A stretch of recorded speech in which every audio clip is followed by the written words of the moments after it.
Welcome to The Hair for Kids. Sit back and relax as we experience life with the Rebbe in 770, stories of Chassidim, and see how the Rebbe continues to find a way to connect to us and help every Yid.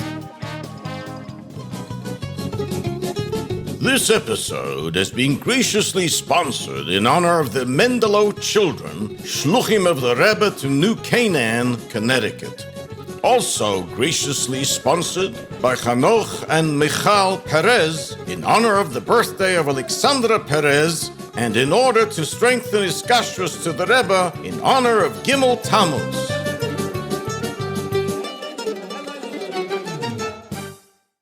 And now, part 4 of the episode, Reb Mendel Futerfas. Zaidi, I can't believe he went straight to work and again risked his life al Mesiras Nefesh.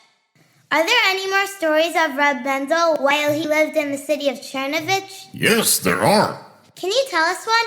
Of course. Rabbi Shevishetsky, who Reb Mendel learned Tanya with 2 hours a day, once said, "Let's go back to the time Reb Mendel arrives at Rabbi Shevishetsky's home.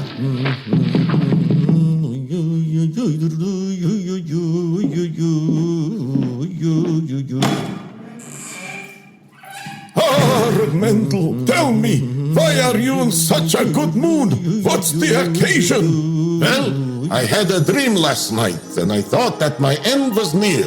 But then suddenly a letter from the Frierdiker Rebbe arrived." "Reb Mendel, a letter? Do you remember what was written inside that dream letter?" "Absolutely. The Frierdiker Rebbe writes, How can a Yid give up hope, especially when he has a bracha from the Rebbe Rashab for a long life, and especially when we will see each other very soon?" "Had you previously written a letter to the Frierdiker Rebbe?" "No, I would never dare to write to the Rebbe. It would be too dangerous. But you see, the Rebbe read my thoughts and sent me an uplifting message in my dreams during the most difficult moments." Wow, Zaidi, that was such a special story. It shows us the special connection a Rebbe has to his Chassidim and Chassidim have to their Rebbe. Yes, indeed. Zaidi, since we're discussing the time of the Rebbe's Messias, did the Rebbe ever send a letter to Reb Mendel while he was still in Russia? Yes. While living in Chernovich for 4 years, Reb Mendel very much missed his family who were already in London, England. But more than anything else, he wished to travel to the Rebbe. All of a sudden, before Rosh Hashanah, his brother-in-law Rubinson received a letter from New York written in Russian. It was a letter for Reb Mendel with brachas for the new year, and it ended off with heartfelt greetings and with the best wishes, signed Diedishke, which means grandfather in Russian.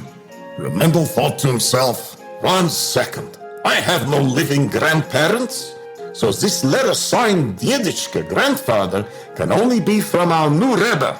Now I really yearn to be with the Rebbe in America. Oy Hashem! Reb Mendel tried to get permission to leave Russia, but after a few failed attempts, he wrote to the Rebbe, and with the Rebbe's brachas, he moved to Samarkand.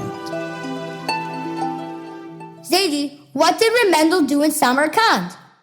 Berkechein, the mashpia in Samarkand, had already left Russia, so Reb Mendel took his place as the senior mashpia of the Chassidim in Samarkand. How did Chassidim react after hearing Reb Mendel's Farbrengen? Good question. That will be answered by the Chossid Reb Hillel Zaltzman. Reb Hillel.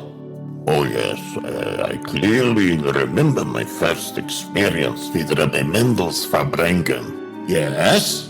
We were used to the Berkechein style. It was intense, and he always demanded that we still have to work on ourselves to improve our commitment to Chassidus through concentrating on davening. And Reb Mendel's Farbrengens? Oh, Reb Mendel's Farbrengens were totally different, full of joy and enthusiasm, Chassidic sayings, songs, and stories, each with its own lesson. It took us a while to get used to Reb Mendel's style. His comments and stories were filled with Chassidus and lessons in Avodas Hashem. Zadie, how did Reb Mendel eventually leave Russia? He finally left Russia in Kislev Tovshin Chof Daled, 1963, his plane touching down in London, England, finally reunited with his family after so many painful years of separation. What did Reb Mendel do when he arrived in England? Reb Mendel wasted no time. He immediately applied for a visa to the United States to be able to come to the Rebbe. 5 weeks later, Reb Mendel's family arrived in New York for Yud Tes Kislev. Reb Mendel thinks, my wish of 15 years has finally been fulfilled.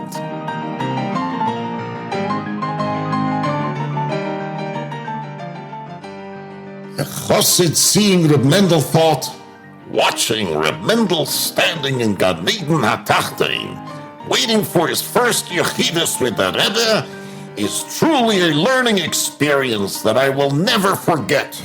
yeah, and mothers were pointing out to their children, Shayna, look how a Chossid prepares himself before going into the Rebbe for Yechidus. This is how it should be done.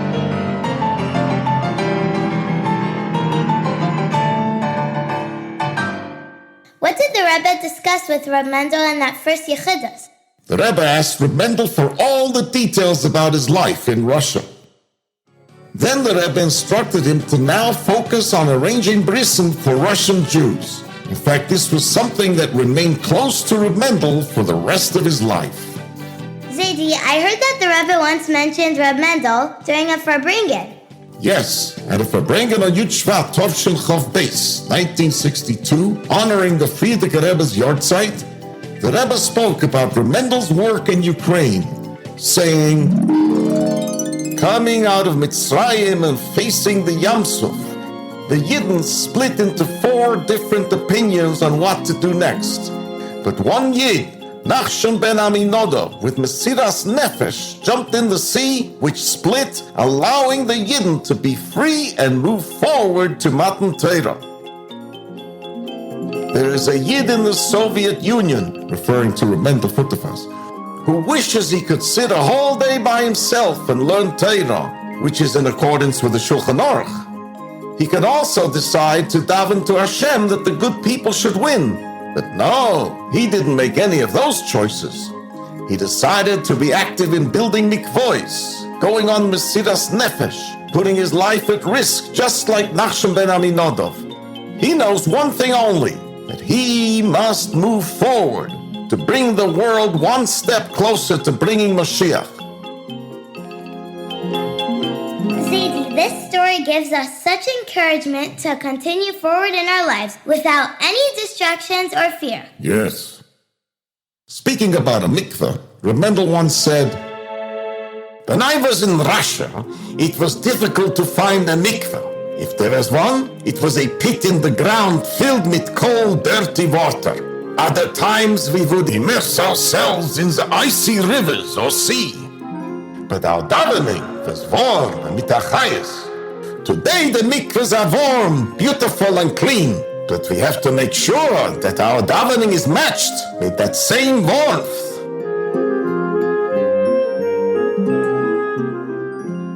What job did Reb Mendel do when he settled in England? Excellent question. Although Reb Mendel went into the textile business, his main focus was again to spread Yiddishkeit and Chassidus and help Yidden wherever they may be. He traveled throughout England organizing Shiurei Chassidus for the young and old. He continued fundraising for Yidden left behind in Russia, keeping his promise that he would do everything within his power to help them. Reb Mendel always joined the mitzvah tank and did mivtzah tefillin. Was Reb Mendel able to speak English? His English was practically non-existent. His usual suggestion on mivtzoim was, I Jew, you Jew, I tefillin, you tefillin. Even as he grew older, suffering from severe foot issues and walking was very difficult, Reb Mendel still made a tremendous effort to go on mivtzoim. There someone asked him, Rabbi, I see that you are old and suffer from a painful foot. Why do you still trouble yourself to go on Mivtzoim with Mesiras Nefesh? I go on Mivtzoim for two reasons. First of all, by doing the Rebbe's Mivtzoim, one connects with the Rebbe himself. How can I give up this opportunity? And secondly, during the 8 years of imprisonment in the Siberian Gulag, there were times when I could not put on tefillin. So I'm missing hundreds of days when I could not do this mitzvah. Today, putting tefillin on another Jew is perhaps a way for me to make up for those missing days. Wow, Yofi. Zaidi, this story inspires us to always go on Mifsayim and to always be thankful to Hashem that we can daven daily with our tefillin and not have the challenges he had. Zaidi, please tell us about Reb Mendel's yearly visit to the Rebbe for Tishrei. Oh boy, where do I begin? Okay, Reb Mendel's trip to the Rebbe for Tishrei always included him fundraising for various causes, as well as doing Miftzoim in New York throughout Tishrei. Wow! I wish to add that after the Rebbe's Tishrei Farbrengens, you would always find Reb Mendel sitting next to Reb Yoel Kahn and a group of Chayzerim. Bochrim would repeat the Rebbe's entire Farbrengen, and Reb Mendel would stay sometimes late into the night to make sure he understood every single Sikha clearly. Wow, this story teaches me how important the Rebbe's Farbrengen should be to a Chossid. Indeed. Zaidi, why did Reb Mendel always wear that black leather casquette cap even after he came out of Russia? Good question. Reb Mendel himself answered that question during a Farbrengen. Chassidim, when I came to London, some suggested that I should upgrade my dress from the black leather casquette to wearing a fedora hat that the Lubavitchers wear today. Then I heard the story about Rebecca Chaim, who had left the Soviet Union a few years before I did. What was that story? In Tovshin Chof Aleph, 1961, Rebecca Chaim came to the Rebbe for Rosh Hashanah. The first time he saw the Rebbe, Rebecca wore the black leather casquette that Chassidim wore in Russia. However, a few days later, during the Rebbe's Farbrengen, he was wearing a black fedora hat that Chabadniks wear today. Listen what happened.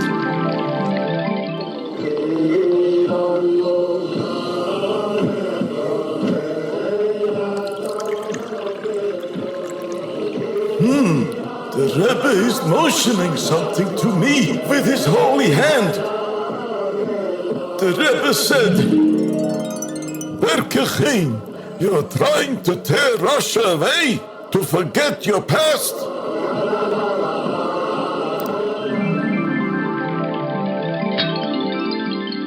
Chassidim. When I heard that story, I decided to always wear my black leather casquette like I did in Russia. I'm Reb Mendel. L'chaim v'levrocha. Wow, what a story. Zaidi, what's the story about Reb Mendel walking to Tashlich? Going to Tashlich? Oh, that one, yes. Before the Tashlich fish pond was built in the back of 770, on the Rosh Hashanah for Tashlich, Chassidim would march up Eastern Parkway to the Brooklyn Botanical Gardens together with a police escort. Let's go back to Reb Mendel as he is walking on Eastern Parkway for Tashlich.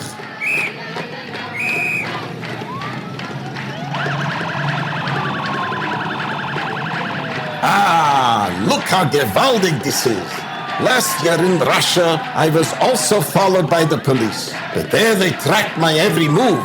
But today in America on Eastern Parkway, the police are here to protect me. Baruch Hashem.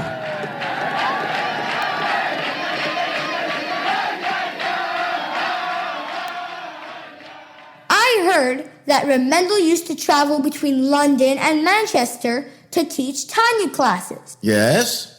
I'm wondering if he ever had any experiences on that train. Oh, yes. On a late late-night train. Traveling back to London from a Tanya class in Manchester, he met a Chossid who was sent by the Rebbe to secretly Mekarev Yidden in Russia, who had just returned from the Soviet Union, and this was their conversation. Hello, Reb Mendel. Reb Shmuel, nice to see you. Tell me, what's going on today with the Yidden in the Soviet Union? Well, a young generation of thousands of Jews are thirsty for Yiddishkeit and are returning to their roots. Whoa. My final memories of the Soviet Union in the 1960s were Yidden escaping from Russia. There were maybe 1 or 2 bar mitzvahs a year in the city. It seemed like that was an end of an era. Jewish life in the Soviet Union was deteriorating. Not so, Reb Mendel. Baruch Hashem, the hot coals of the Jewish embers remained. What is embers? Like inside a dark piece of coal. Its fire inside is hot. Likewise, the fire of the neshama of every Yid in Russia is still hot, even after so many years of communism trying to put it out. The underground schools that you, Reb Mendel, toiled to build and support them with your Mesiras Nefesh has enabled the growth of a new generation of leaders. Wow. Baruch Hashem, Baruch Hashem. Who would have believed what is happening today?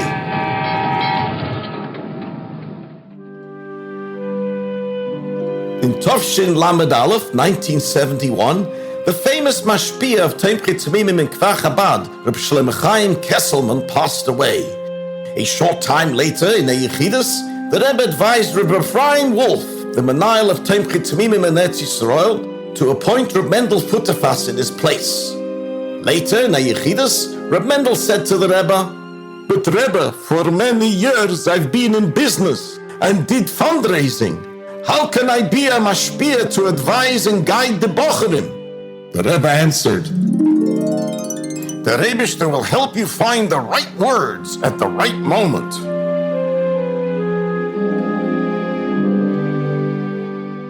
Zaidi, as a mashpia, how did Reb Mendel's hashpah affect the Bachram in Kfar Chabad? Wonderful question, Moshe. Reb Mendel energetically raised the generation of Bocherim to be the Rebbe's soldiers. His Farbrengens demanded the Bocherim be totally dedicated and devoted to the Rebbe's Mivtzoim. His engaging and exciting manner was like a magnet which drew Bocherim and Yungalite, Chassidim and non-Chassidim to Teiras HaChassidus. Everyone left his Farbrengen uplifted, excited, and with new chayas to do their Avodas Hashem.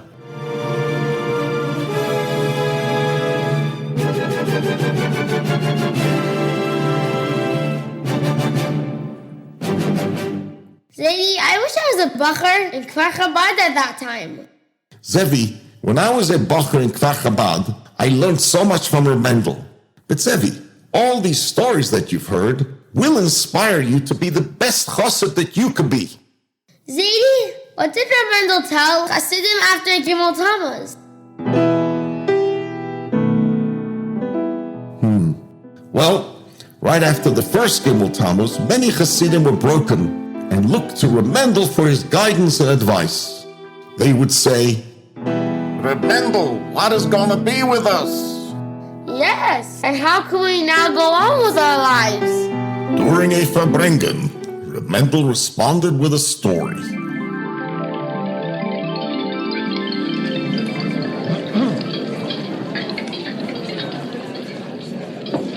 Chassidim, L'chaim, Chaim Reb Mendel.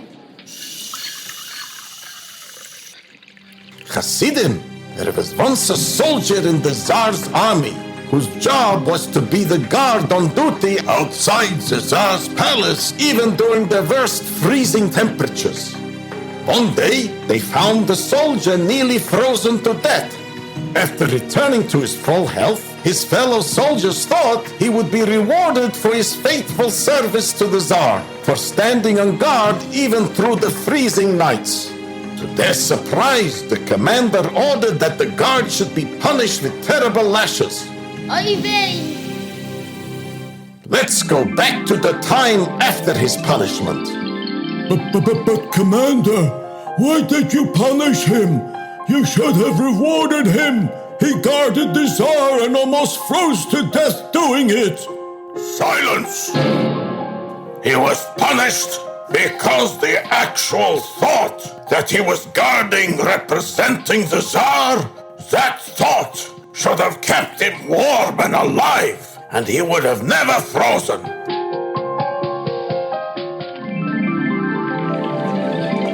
Chassidim, to answer your question, that story of the Tsar's guard applies to us today in our situation after Gimel Tammuz.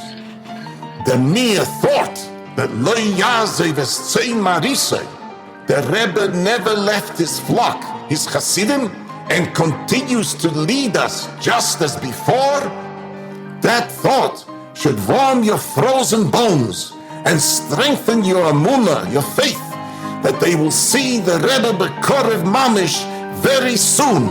Amen.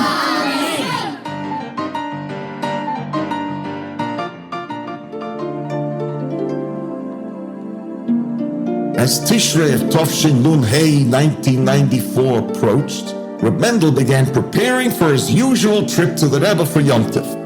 He stopped off in London to visit his son Reb Shalom Ber. While in London, he fell ill and the doctors ordered him to stay in London.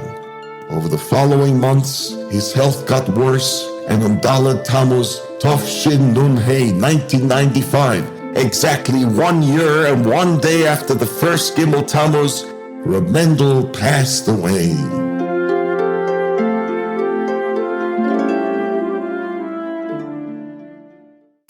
Oh, it's the producer. Yes, producer. Narrator, don't forget to finish with a quote from Hayom Yom.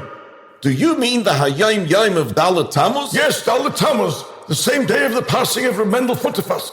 Zaidi, please pass me the Hayom Yom on the table next to you. Sure, here. Thanks. Here's the Hayom Yom for Daled Tammuz. It reads,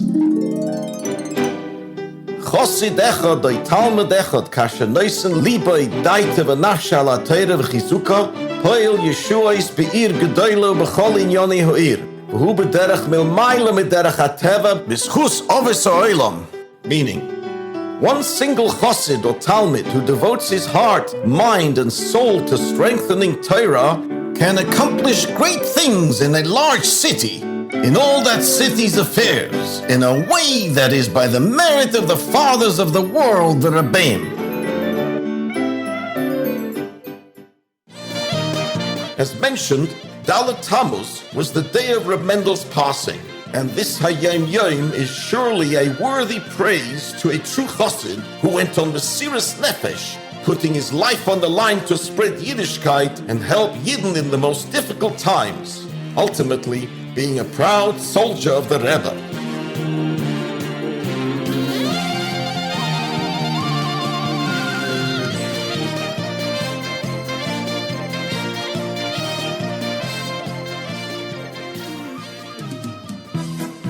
Thank you for listening to Teher for Kids.